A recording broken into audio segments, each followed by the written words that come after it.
Estamos de volta com o WW, entrevistando Gilberto Kassab, e a bola está com a Thaís Herédia. Kassab, nós vimos um espetáculo que se transformou a política aqui em São Paulo por causa que não é nem mais polarização, né? O que a gente viu. Foi uma guerra absolutamente lamentável para a política brasileira, mas ela impôs essa guerra, impôs uma questão sobre qual é a plataforma política hoje no Brasil que ganha mais aderência. É a pauta de costume? É a pauta antissistema? É a economia, né? Como dizia lá o assessor do Clinton, é a economia estúpido, afinal de contas, onde é que você enxerga maior força hoje? É um conjunto delas, não é? A economia sempre é muito importante, a questão do emprego, a questão da inflação, são questões fundamentais que são analisadas em qualquer campanha nacional, principalmente. A questão da renovação dos quadros, da honestidade, hoje a questão da honestidade por conta dos últimos 15 anos no Brasil, aquelas denúncias, quase todas elas com fundamento, deixou a sociedade muito amarga com a política. Lava Jato, o senhor está falando? Tudo, não, tudo.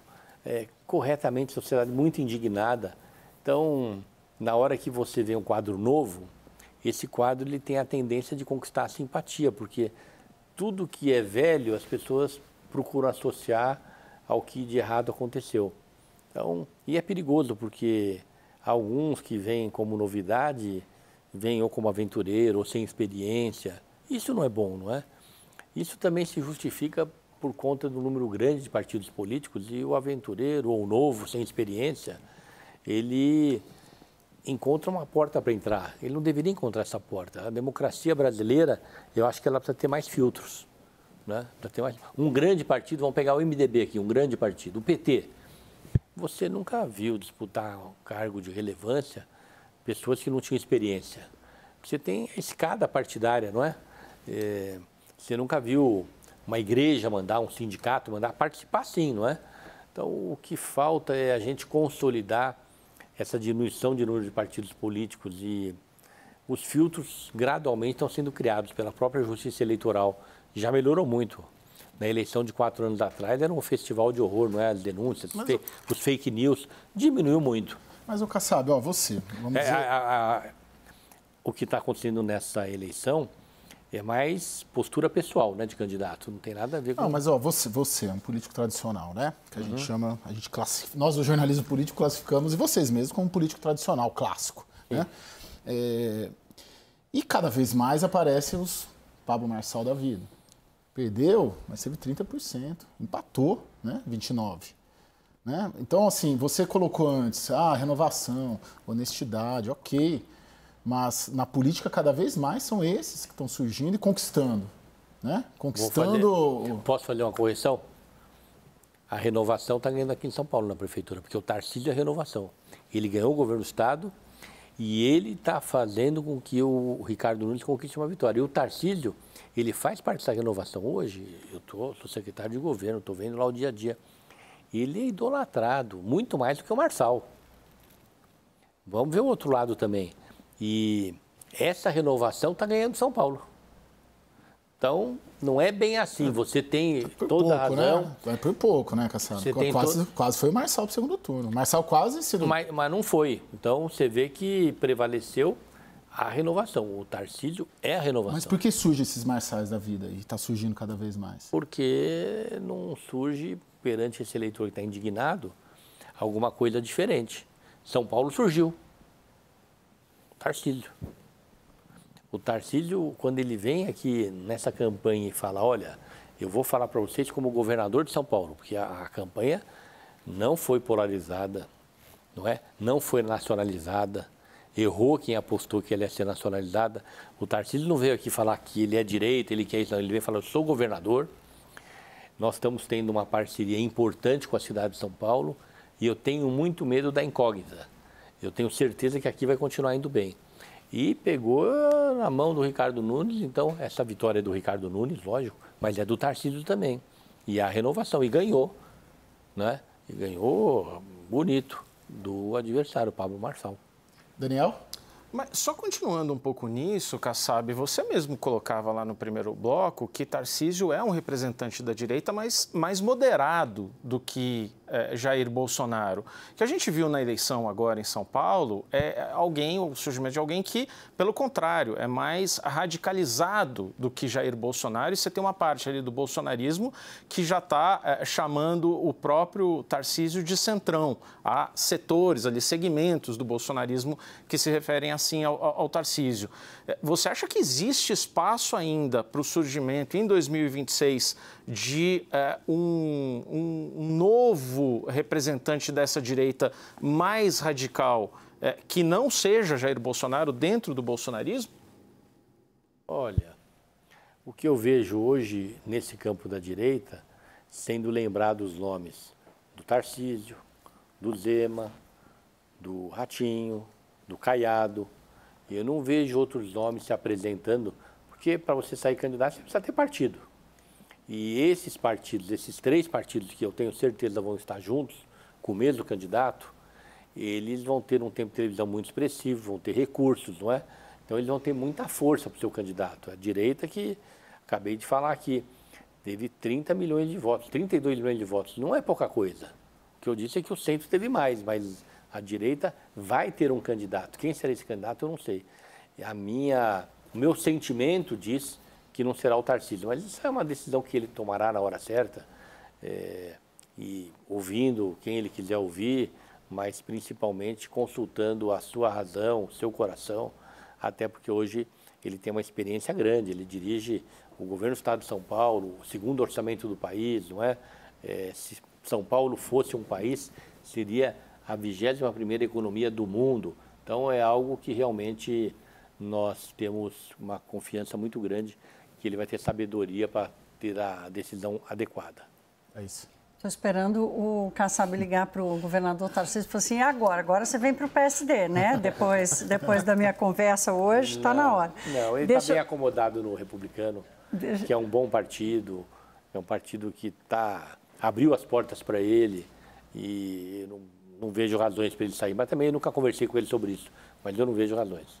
Deixa eu puxar um pouco a brasa aqui para a sardinha da economia, Kassab, porque a direita e o centro-direita ou o centrão, né, sempre tiveram ali uma identidade com uma economia mais liberal e tal, mas essa coisa me parece estar um pouco se perdendo.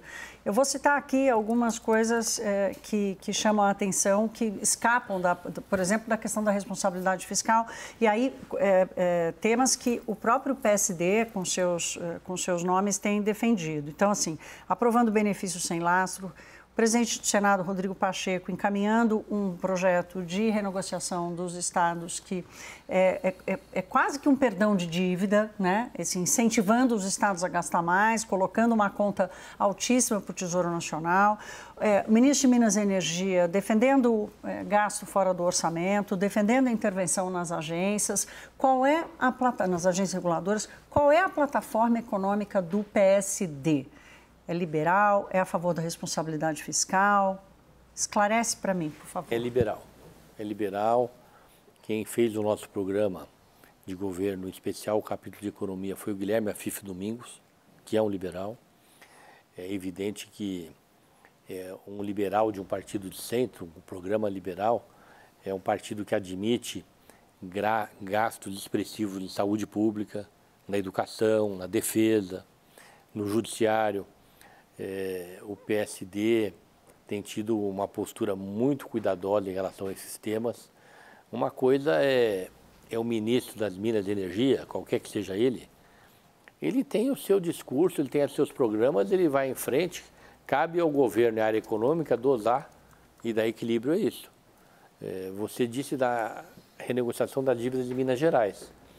O Rodrigo Pacheco está agindo como mineiro, ele está lá representando Minas Gerais. Mas você vê que as instituições estão funcionando. Passaram-se meses ou anos, 2, 3 anos que essa discussão acontece e ainda não foi definido, não foi concretizado esse processo. Então eu concordo, mas discordo de você. Eu acho que cabe ao senador defender Minas Gerais. Como aqui em São Paulo, os nossos parlamentares, em especial a bancada federal, unidas de uma maneira suprapartidária, foi ao Bolsonaro no governo passado e encontrou a solução do Campo de Marte. O Campo de Marte foi devolvido para o governo federal e o governo federal abriu mão da dívida de São Paulo com ele. Foi uma negociação importante e foi um trabalho, e o governo federal perdeu receita, ele perdeu 300 milhões por mês, não é? Mas, e acho que foi um acordo importante para o Brasil, para São Paulo. Então eu não questiono o Rodrigo Pacheco, é o papel dele. Agora, a área econômica que tem que ponderar com o presidente da República, depois ver quais são os limites. Eu não questiono Alexandre Silveira de ter um projeto de levar gás para aqueles que não têm gás. Agora, eu concordo com a tua preocupação, seria a minha também. Cabe à área econômica, cabe ao presidente da República ir dosando as coisas. Mas o PSD, então, para encerrar, é liberal, o PSD tem uma preocupação enorme com a questão da responsabilidade fiscal e estaremos sempre ao lado de quem defende a responsabilidade fiscal. Apoiou a lei do teto, não é? E, diferente dos partidos de esquerda, e apoiaríamos de novo.